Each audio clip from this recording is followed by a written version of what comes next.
Good morning students, my name is Abhishek Singh and I welcome you all to our YouTube channel DPSBM IC Bellary.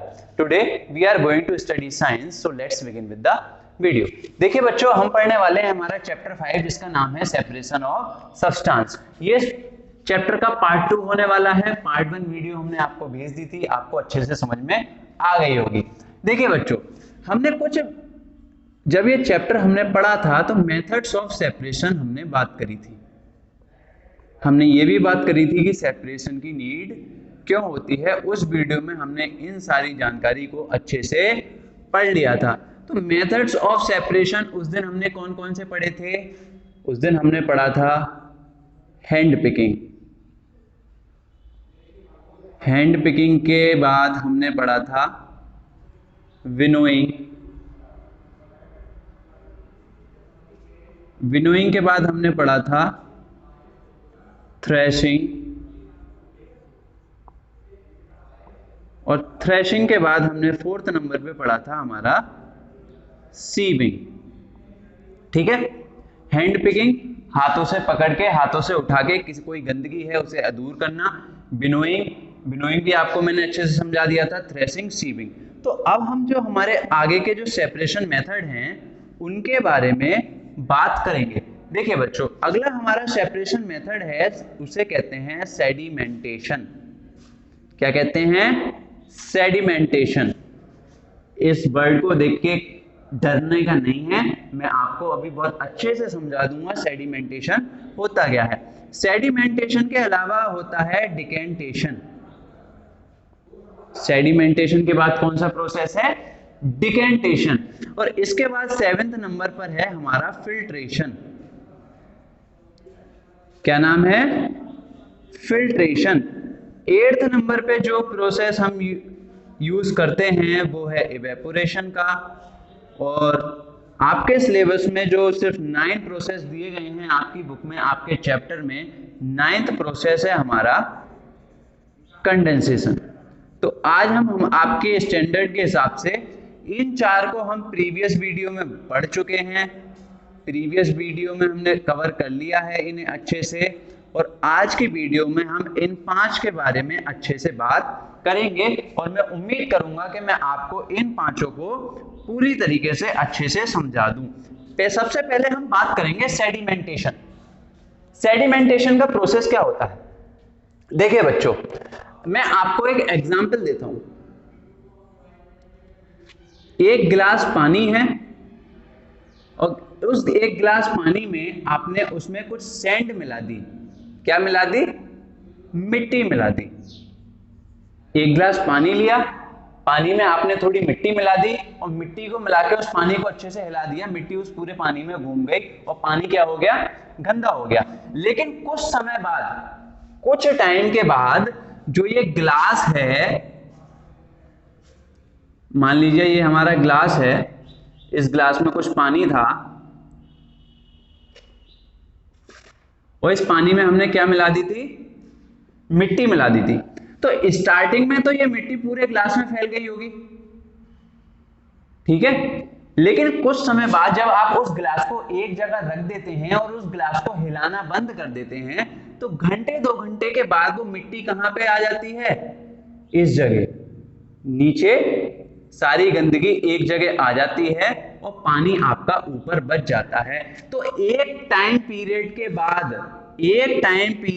बाद जो ये मिट्टी नीचे बैठी, जो ये सैंड नीचे बैठी, इसी प्रोसेस को क्या कह रहे हैं आप? सेडिमेंटेशन। इस प्रोसेस को क्या कह रहे हैं? सेडिमेंटेशन।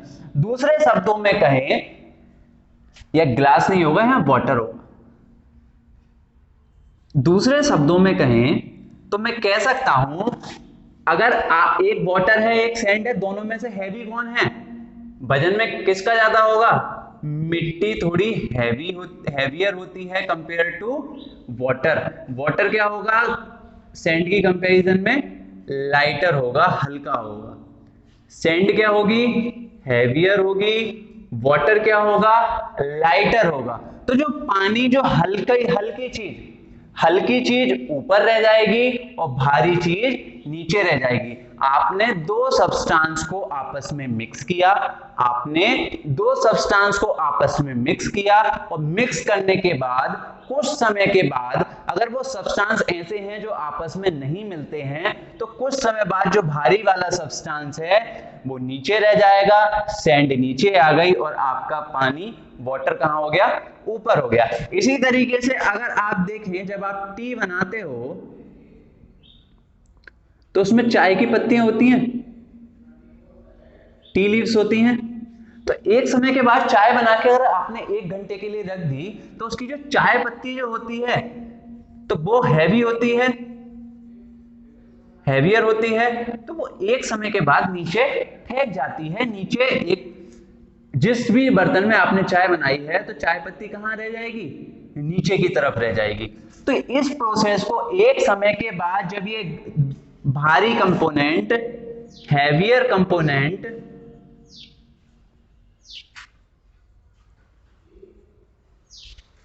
सेटल्स डाउन, तो अगर आपसे एग्जाम में क्वेश्चन पूछा जाता है व्हाट इज सेडिमेंटेशन, तो आप बोलेंगे sedimentation is a process in which heavier components settles down, heavier component settle down, heavier component जो होते हैं वो नीचे ठहर जाते हैं। अब आता है आपका डिकेंटेशन। क्या आता है अब आपका प्रोसेस, डिकेंटेशन। तो डिकेंटेशन का प्रोसेस क्या होता है, देखिए बच्चों, आपके घर में दालें होती हैं, चावल होते हैं, तो उन दालों में या चावल में कुछ धूल के कण होते हैं।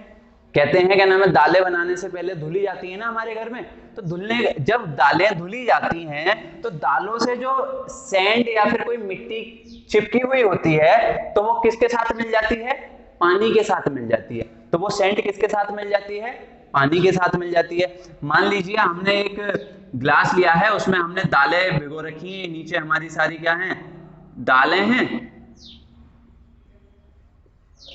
और गिलास में जब हमने इन्हें ले लिया तो ग्लास में लेने के बाद एक टाइम के बाद पानी में जब हमने इन्हें छोड़ दिया तो इनकी जब सारा जो धूल वगैरह होती है वो दालों से हटके किसके पास आ जाती है, पानी में आ जाती है। और जब पानी में जब धूल आ जाती है तो आपको देखो, आप दालों में साफ पानी डालेंगे, आपने जो साफ पानी डाला जब वो पानी गंदा होने लगा, आपने दाल ली, किसी बर्तन में दालें ली, दाल साफ दाल थी, आपको दिखने में तो साफ लग रहा है, लेकिन बहुत सारे पार्टिकल्स डस्ट के ऐसे होते हैं जो आपको आपकी नेकेड आइज से दिखाई नहीं देते। तो नेकेड आइज से जो पार्टिकल आपको नहीं दिखाई देते लेकिन वो गंदगी है, आपकी बॉडी में उसे नहीं जाना चाहिए, तो घर में क्या करा जाता है, सबसे पहले एक बर्तन में दाल ली जाती है और उस बर्तन में पानी को डाल दिया जाता है, और पानी को डालने के बाद उन दालों को अच्छे से मसला जाता है। मसलने के बाद देखते हैं कि पानी गंदा हो जाता है, दालें भी आपको दिखने में साफ लग रही थी, आपने पानी भी साफ डाला था, लेकिन पानी गंदा क्यों हो गया, पानी गंदा इसलिए हुआ क्योंकि उन दालों में थोड़ी सी इंप्योरिटीज थी, और वो इंप्योरिटीज फिर पानी में मिल जाती है और आप उस पानी को अलग कर लेते हैं दालों से। तो इसी प्रोसेस को क्या कहते हैं, डिकेंटेशन। डिकेंटेशन क्या प्रोसेस होता है, जो डस्ट वाटर के साथ मिल गई उस डस्ट को अलग करने के प्रोसेस को ही आपने क्या बोला, डिकेंटेशन। तो सेडिमेंटेशन समझ में आ गया बच्चों, डिकेंटेशन भी समझ में आ गया। अभी हम बात करेंगे किसकी, फिल्ट्रेशन की। देखो बच्चों, फिल्ट्रेशन के प्रोसेस में क्या होता है, फिल्ट्रेशन का जो प्रोसेस है ना, मैं आपको बताऊं, आपको एक एग्जांपल लेके बताता हूं, ठीक है। मैं आपसे कहता हूं mix some sand into the water. मैं आपसे कहता हूं कि if you mix some sand into the water then how will you separate it, how will you separate it। अगर आपने पानी में थोड़ी सी क्या मिला दी है, मिट्टी मिला दी है, तो आप इसे कैसे सेपरेट करेंगे, पानी को भी और धूल को भी। तो आप ये बोलेंगे सर आपने सेडिमेंटेशन का प्रोसेस बताया था अभी। सेडिमेंटेशन के प्रोसेस में क्या होता था, जो धूल वगैरह है एक टाइम के बाद नीचे सेटल हो जाती है और जो हमारा पानी है वो हम अलग कर देते हैं और धूल को क्या कर देते हैं, अलग कर देते हैं। लेकिन इस प्रोसेस के साथ एक प्रॉब्लम है कि आपका पानी जो आप अलग करते हो ना, उस पानी का क्या हो जाता है, कलर चेंज हो जाता है बच्चों।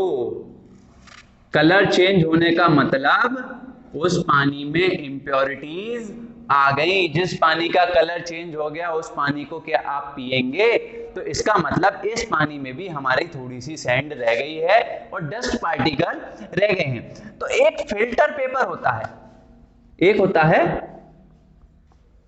Filter paper. क्या होता है बच्चों, फिल्टर पेपर। तो फिल्टर पेपर का इस्तेमाल किया जाता है क्या करने के लिए, फिल्ट्रेशन को करने के लिए। फिल्टर पेपर को लिया जाता है, कोन के शेप में उस पेपर को बनाया जाता है और उसमें से पानी को लौटा जाता है। तो वो फिल्टर पेपर क्या करता है, सारी सैंड रोक लेता है और सिर्फ प्योर वाटर को जाने देता है। फिल्टर पेपर में होते हैं फाइन पोर्स। पोर्स का मतलब हुआ छेद, और इसके छेद इतने बारीक होते हैं कि ये अपने अंदर से किसी भी तरह की गंदगी को निकलने नहीं देते, सिर्फ किसे निकलने देते हैं, पानी को। तो ये प्रोसेस हमारा क्या कहलाया, फिल्ट्रेशन। अब फिल्ट्रेशन कुछ कुछ सीविंग की तरह है। किसकी तरह है, सीविंग की तरह है। लेकिन सीविंग में जो इंप्योरिटीज होती थी, सीविंग में जैसे आटा छान रहे हो आप, आटे में से चोकर निकालना या फिर चाय पत्ती को अलग करना, तो उनका साइज थोड़ा बड़ा होता था। लेकिन यहाँ पे सैंड पार्टिकल्स जो हैं, या आप कह लीजिए डस्ट पार्टिकल्स जो हैं, डस्ट पार्टिकल्स दिखने में ही इतने छोटे हैं कि आप उन्हें अपनी आईज से देख भी नहीं पा रहे। तो उन्हें आप किसी चलनी की मदद से कैसे छानोगे, सीविंग के प्रोसेस से कैसे करोगे। तो यहाँ पर सीविंग का प्रोसेस हमारा क्या हो जाता है, फेल हो जाता है। और जब सीविंग का प्रोसेस फेल हो गया तो हमने सेडिमेंटेशन लगाया। सेडिमेंटेशन के प्रोसेस से हमें सैंड अलग तो कर पाए, लेकिन हमारे पानी में गंदगी रह गई, तो सेडिमेंटेशन का प्रोसेस भी फेल हो गया। फिर प्रोसेस आया डिकेंटेशन का। डिकेंटेशन के प्रोसेस से आपने मान लिया पानी को अलग भी कर लिया, लेकिन उस पानी का कलर तो चेंज हो गया, डिकेंटेशन का प्रोसेस भी फेल हो गया। तो जब ये दोनों प्रोसेस फेल हो गए तो हमारा कौन सा प्रोसेस आया, फिल्ट्रेशन का प्रोसेस आया। फिल्ट्रेशन के प्रोसेस के थ्रू अब आप क्या करेंगे, सेपरेशन करेंगे, किसका, वाटर का और डस्ट पार्टिकल का। कोन के शेप में फिल्टर पेपर को लगा लिया जाता है और कोन के शेप में फिल्टर पेपर को लगा के इसमें पानी को डाला जाता है और धीरे धीरे से ये पानी बूंद, ड्रॉप बाय ड्रॉप गिरता रहता है और जो पानी हमें मिलता है वो उसमें कोई भी सैंड पार्टिकल या डस्ट पार्टिकल नहीं होता। तो बच्चों सेडिमेंटेशन, डिकेंटेशन, फिल्ट्रेशन तीनों आपको अच्छे से समझ में आ गए होंगे। अब हम बात करेंगे इवेपोरेशन की और कंडेंसेशन की। अब हम बात करेंगे इवेपोरेशन और कंडेंसेशन की। अगर मैं इवेपोरेशन की बात करूं तो इसकी डेफिनेशन होती है the process of converting water into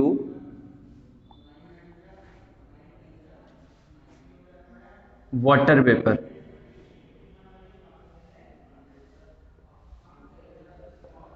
और अगर मैं कंडेंसेशन की बात करूं तो कंडेंसेशन की डेफिनेशन होती है the process of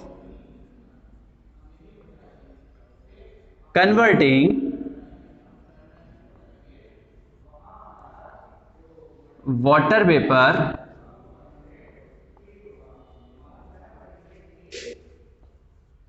into water. देखिए पहली बात तो आपको ये डेफिनेशन जो मैंने लिखी है बहुत अच्छे से समझ में आ गई होगी, लेकिन अगर नहीं भी समझ में आई होगी तो बिल्कुल भी परेशान ना हो। मैंने लिखा है the process of converting water into water vapour, मतलब वाटर को वाटर वेपर में बदलने के प्रोसेस को क्या कहते हैं, इवेपोरेशन। और वाटर वेपर को वाटर में बदलने के प्रोसेस को क्या कहते हैं, कंडेंसेशन। तो अब ये आपके सामने क्वेश्चन आता है कि वाटर वेपर क्या होते हैं। देखिए बच्चों, वाटर वेपर क्या होते हैं। अगर हम बात करें हमारे प्लेनेट अर्थ की, प्लेनेट अर्थ है, ठीक है, तो प्लेनेट अर्थ के चारों तरफ होता है इसका एटमॉस्फेयर। क्या होता है? एटमॉस्फेयर। एटमॉस्फेयर होता है बहुत सारी गैसेस का एक, आप एक समूह कह सकते हैं, ग्रुप कह सकते हैं। बहुत सारी गैसेस मिलके अर्थ के चारों तरफ क्या बनाती हैं? इसका एटमॉस्फेयर बनाती हैं। तो इसकी एटमॉस्फेयर में जो कुछ गैसें होती हैं, सबसे ज्यादा होती है नाइट्रोजन 71%, उसके बाद होती है ऑक्सीजन, नहीं बच्चों, नाइट्रोजन होती है 78%, ऑक्सीजन होती है 28%, उसके बाद आती है आर्गन, और फिर कार्बन डाइऑक्साइड और वाटर वेपर। अब ये वेपर क्या होता है यहां पे समझेंगे। जब आप वाटर को बॉईल करते हैं, जब आप वाटर को बॉईल करते हैं, माना आपने 2 लीटर वाटर बॉईल होने के लिए रखा, 2 लीटर वाटर बॉईल होने के लिए रखा, और आपने उसे 1 घंटे तक बॉईल होने दिया। 1 घंटे बाद आप देखेंगे कि उसमें 2 लीटर की जगह आधा लीटर पानी बचा है बस। तो वो पानी गया कहां? तो वो पानी गैस फॉर्म में चेंज होके वाटर वेपर में बदल के, देखो पानी गर्म करा जाता है तो भाप उठती है, स्टीम, भाप उठती है। तो वो भाप क्या है? वो भाप ही तो वाटर वेपर है भैया। जब आपने पानी को गर्म करा, पानी कौन सी स्टेट में है? वाटर किस स्टेट में है? लिक्विड। देखो एक बहुत अच्छे से आप एक चीज समझना, यहां पे एक चीज समझेंगे आप, 3 तरीके के मैटर होते हैं, सॉलिड, लिक्विड और गैस। अगर हम सॉलिड की बात करें, सॉलिड कठोर, लिक्विड द्रव, और गैस का मतलब तो गैस होता ही है। अगर हम आइस की बात करें, यहां पे आइस किसे कहते हैं? बर्फ को। बर्फ भी एक तरीके से पानी है, लेकिन पानी कैसा है? वो ठोस है। तो वो किसके अंदर आया? सॉलिड के अंदर आया। अगर लिक्विड के अंदर हम बात करें, जो पानी हम पीते हैं वो क्या होता है? लिक्विड के फॉर्म में होता है, वाटर हो गया। और गैस के फॉर्म में अगर वही पानी होगा तो उसे क्या कहेंगे? उसे कहेंगे वाटर वेपर। क्या कहेंगे? Water vapour. जब सॉलिड को, आइस को जब फ्रिज में से आपने निकाल दिया, तो फ्रिज में से निकाल दिया जब आपने आइस को, तो पिघल के क्या बना? वाटर बना। और जब इस वाटर को आपने गर्म करा, इस वाटर को आपने क्या करा? गर्म करा। इस वाटर को आपने बॉईल करा, तो बॉईल करने के कुछ समय बाद जब ये वाटर वेपर स्टीम के थ्रू, स्टीम निकलती है, स्टीम के थ्रू हमारे एटमॉस्फेयर में जाता रहता है, और हमें पता भी नहीं चलता कि ये कहां गया, हमें दिखाई भी नहीं देता, लेकिन ये होता है। ये कौन सी फॉर्म में पहुंच जाता है? गैसियस फॉर्म में पहुंच जाता है, और इसी को हम क्या कहते हैं? वाटर वेपर कहते हैं। एक चीज आपको अच्छे से समझ में आ गई होगी। जब आपको अच्छे से समझ में आ गया कि वाटर वेपर किसे कहते हैं, तो आपको ये भी समझ में आ गया होगा कि इवेपोरेशन और कंडेंसेशन क्या होते हैं। इवेपोरेशन के प्रोसेस में हम वाटर को किस में कन्वर्ट करेंगे? वाटर वेपर में। और कन्वर्ट कैसे करेंगे? या तो आप इसे हीट करोगे, किसी चीज को क्या करोगे?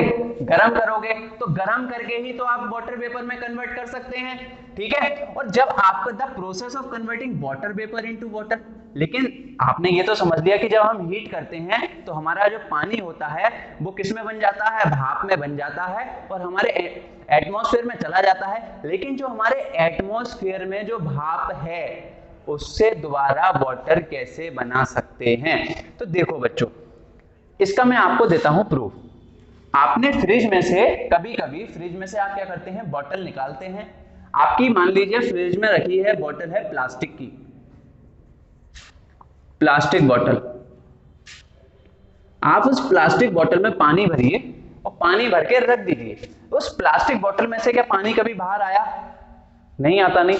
तो मतलब प्लास्टिक बोतल के अंदर से बाहर को पानी नहीं आ सकता, ठीक है। ये बात आपको समझ में आई?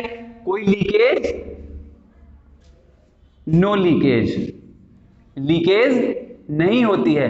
लेकिन जब आप फ्रिज में से बोतल निकाल के रखते हैं, फ्रिज में से जब आपने बोतल निकाल के रखी तो उस बोतल का टेम्परेचर क्या होगा, बहुत कम होगा। वो बोतल क्या होगी, बहुत ठंडी होगी। और जब हमारी बोतल काफी ठंडी है और उसके बाद हमने निकाल के जब रखी तो थोड़ी देर के बाद उसके चारों तरफ हमें क्या दिखने लगता है, वाटर। वो वाटर क्या बोतल के अंदर से आया। आपको तो यही लगता होगा कि प्लास्टिक बोतल के अंदर से बाहर को पानी आ गया क्योंकि आपने बोतल फ्रिज में से निकाल के रखी है। ऐसा नहीं होता बेटा। वो वाटर जो बोतल के चारों तरफ आया है वो वाटर वेपर की वजह से आया है, जो वाटर वेपर हमारे एटमॉस्फेयर में है। तो कहने का मतलब ये हुआ, जब टेम्परेचर कम होगा, टेम्परेचर जब क्या होगा, लो होगा, तापमान कम होगा, टेम्परेचर लो होगा, तो लो टेम्परेचर में उस वाटर वेपर को आप किस में कन्वर्ट कर सकते हो, वाटर में। जब आप टेम्परेचर बढ़ाएंगे तो आपका वाटर किस में कन्वर्ट हो जाएगा, वाटर वेपर में। और जब आप टेम्परेचर कम करेंगे तो आपका वाटर वेपर किस में कन्वर्ट हो जाएगा, वाटर में। कंफ्यूज तो नहीं हो रहे? चलिए, बहुत अच्छी बात। तो मुझे आपको यही समझाना था। अब आप पूछेंगे सर ये इसका यूज किस में करा जाएगा। आपके दिमाग में ये क्वेश्चन आएगा, सर आपने इवेपोरेशन और कंडेंसेशन हमें बताया तो, लेकिन इवेपोरेशन का यूज कहां होगा। आपने कोई एग्जांपल तो सेपरेशन ऑफ सब्सटेंस का दिया नहीं कि कौन से सब्सटेंस हम सेपरेट कर सकते हैं। तो एक बात बताइए, मान लीजिए आपके पास है वाटर, उस वाटर में आपने क्या मिला दी, सॉल्ट। वाटर में क्या मिला दिया आपने, नमक। वाटर में नमक मिला दिया और नमक मिला के इसे आप क्या करेंगे, स्टिर। स्टिर का मतलब होगा आप थोड़ा सा चम्मच लेके उसे हिलाएंगे तो आपकी सॉल्ट दिखाई देगी क्या, फिर आपको सॉल्ट दिखाई देनी बंद। आपका पानी कैसा हो गया, फिर सॉल्टी वाटर हो गया। इसका मतलब ये हुआ कि आपकी जो नमक थी वो पानी में पूरी तरीके से घुल गई। जो आपने पानी लिया था, जो आपने नमक ली थी, उन दोनों को जब आपने हिलाया तो आपका जो वाटर मिला, सॉल्टी वाटर मिला, उसमें नमक पूरी तरीके से मिल चुकी है। अब आपको जरूरत पड़ती है इस नमक को वापस लाने की। आपसे कहा जाए कि भाई अब नमक वापस लाके दिखाओ, आप कहेंगे ये तो हो ही नहीं सकता, इम्पॉसिबल है। बेटा इम्पॉसिबल नहीं है। आप क्या करें, इस सॉल्टी वाटर को लें, सॉल्टी वाटर को किसी बर्तन में लें और आप अपने हीटर वगैरह पे या किसी आपके घर में गैस वगैरह होती है उनके ऊपर रखें, गरम करते रहें, गरम करते रहें, गरम करते रहें, तब तक गरम करते रहें जब तक इसका जितना भी वाटर है, सॉल्टी वाटर के अंदर जितना भी वाटर है वो वाटर वेपर में नहीं बदल जाता। इसका पानी वेपर की फॉर्म में उड़ता रहेगा और लास्ट में जब सारा पानी उड़ जाएगा तो हमें क्या मिलेगी, सिर्फ नमक। हमें क्या मिलेगी, सिर्फ सॉल्ट मिलेगी। तो बच्चों आज के आपके चैप्टर में बस इतना ही था। कुछ बहुत सारी इंटरेस्टिंग चीजें आज आपको सीखने को मिली होंगी। फिर से मिलते हैं नई वीडियो के साथ, तब तक के लिए आप अच्छे से पढ़ते रहिए।